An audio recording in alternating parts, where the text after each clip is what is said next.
Obviously the big question, you finally have got to where I know your goals have been for a while, getting the title fight with Cejudo. How does it feel to finally get there? And is Cejudo the opponent that you thought you would fight when you were coming to fight for a Bantamweight belt? First of all, I'm very happy, very excited, very determined, you know. I'm gonna get June 8th, better than ever. That's the fight of my life. And I'm bringing the pain for Atlanta, you know. Everybody know what I like to do. Cejudo knows what I like to do, and he better be ready because it's gonna be a tough one for him. Unfortunately, he hit the lottery. He's next. So I was looking to fight different guys, 135 pounders, but he stepped up. Hats off for him. But after the fight, he's gonna regret. How do you feel about that? He's fought mainly as 125, and now he comes up to fight for the belt as opposed to somebody in the division. How do you feel about that? He never fought anybody like me. I know that 100%.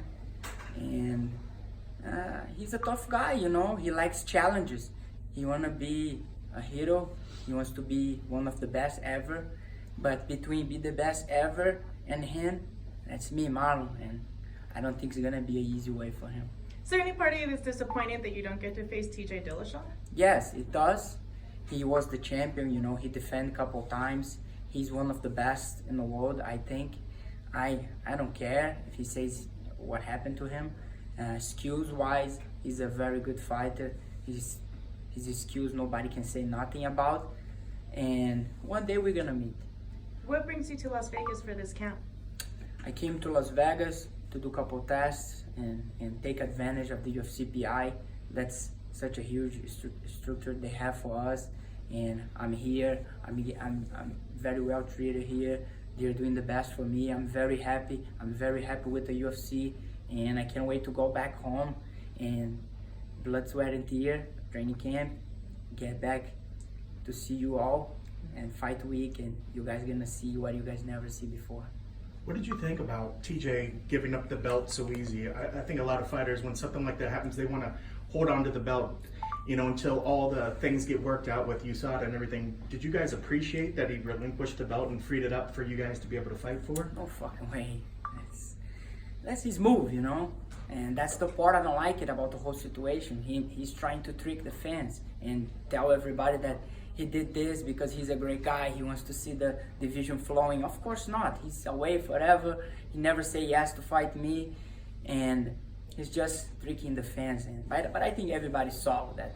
He come up with the notice in the morning and he was just anticipating what the UFC and USADA was gonna do later on.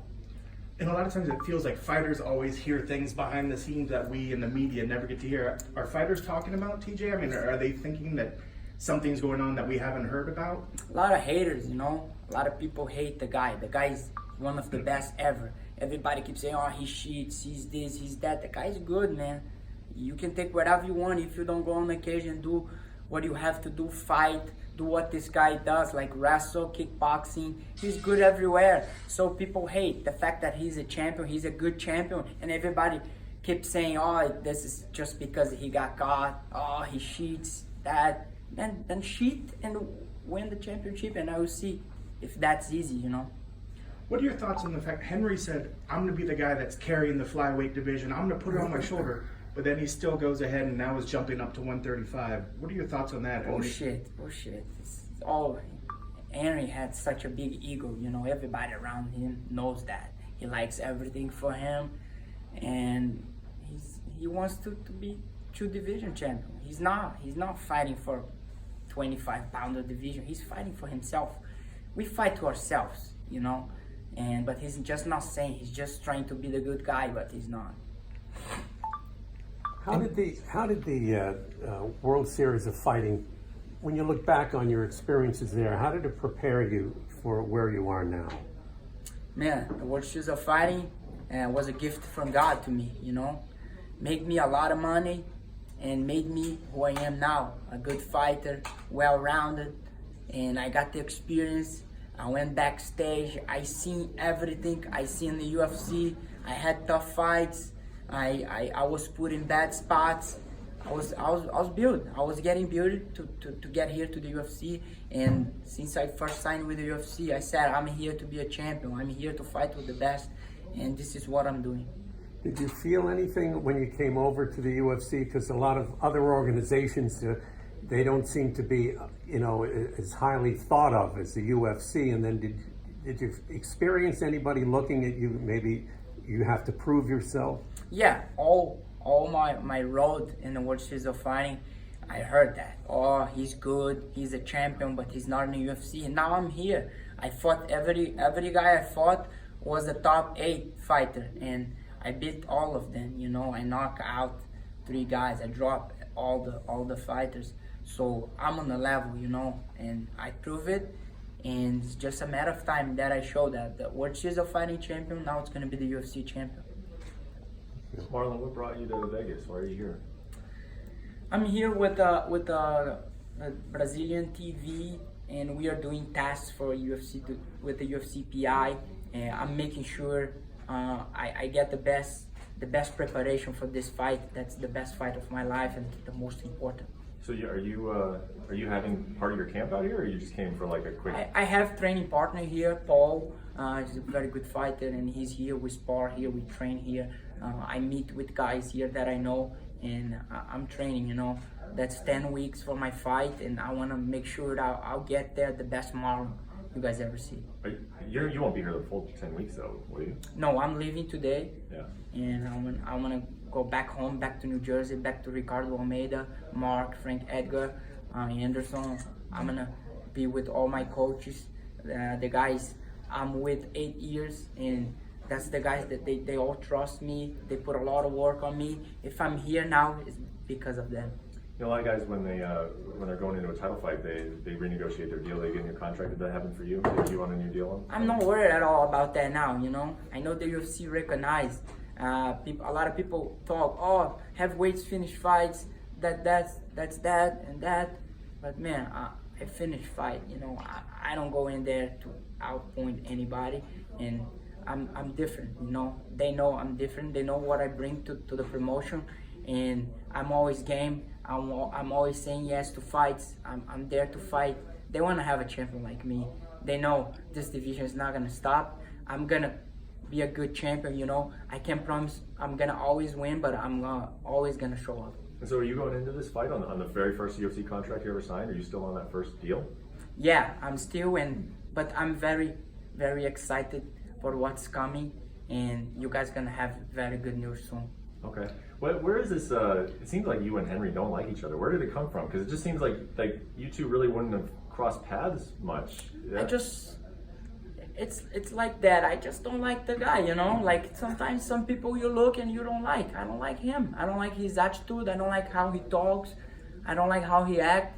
And he's on my way. He wants what I want, and that's not gonna happen, And it's gonna be a very happy night for me to have an opportunity to be locked with him inside the octagon and people watching, I'm excited to put a bid on him and show to 12,000 people in the arena. And you were talking about that you're an exciting guy, and the UFC knows that you finish fights. Like, top 3 finishers in the sport, who are they? Like, the guys who can finish a fight, the top 3 in the sport right now, who would you say they are? Man, it's hard to say, but let's say the guys that finish fights, I seen, man, you got me now. Put you on the spot? Yeah, you put me on the right spot. I thought about me, I've been following UFC, and I like Johnny Walker. He's a guy that if he puts his hand on you, you're gonna go down. And I'm not like a biggest fan of him because he just got into sport, but he's a very excited fighter. And the fact that you say guys that finish fight, and I seen him like a finish, and I used to love it. Anthony Johnson too. He was a guy that he can crack. Francis Ngannou. Most of the guys are big and a little like me. Marlon, in your personal opinion, do you think TJ Dillashaw's been cheating for a long time, or does it correlate to his weight cut to 125? I can't say anything about that, I'm not with him, I'm not him, and I can't judge him. One thing I can say for a fact, he's a good fighter. Nobody can blame that, That's my opinion. If you look at the top of the bantamweight division, you beat those guys. Do you think Henry Cejudo is a worthy opponent for you right away, or someone else in the bantamweight division is worthy of opponent for you to fight for that vacant title? Henry Cejudo is only on the wrong spot on the wrong time. And that's many guys in the division. I think we can have a lot of challenges, you know, and I don't want to mention names now, but definitely the top 10, that's many guys that is going to eventually be fighting for the title. That's many guys that they have the ability to get there. Headlining UFC 238 in Chicago, what's your one message for all the fight fans in Chicago getting that one pay-per-view every single year? You don't want to miss that, you know.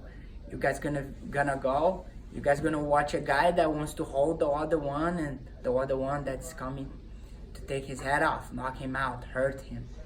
That's what you guys gonna watch, you know. It's gonna be fun. Look in his eyes and see the desire, like, oh, I have to take this guy down. My striking is not good. I can't keep up with this guy. Oh my God, you know. You guys don't want to miss that. It's gonna be really fun. When you look at TJ, when you see the growth in his, I'm sorry, with Henry, when you look at the growth, I think a lot of people always expect, oh, he's a great wrestler, but did his striking impress you? Not at all. Not at all. He's a wrestler. We all know that. First punch he gets in, he's gonna start thinking about takedown, first kick, and he's a good fighter.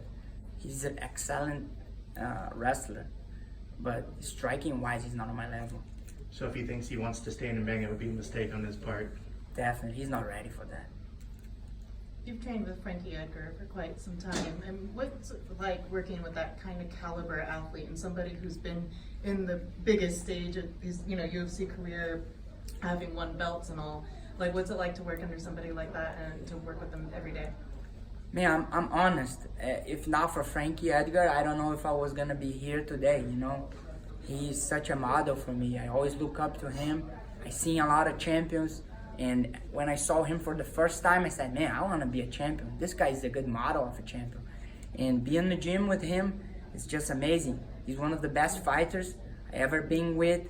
His capability to adjust to every game, every challenge, every martial art. Like, he can fight a wrestler, very good. He can beat a wrestler. He can beat the jiu-jitsu guy. He can beat the striker.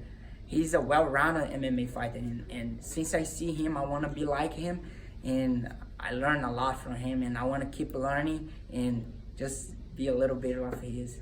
What advice has he ever given you that like stuck with you?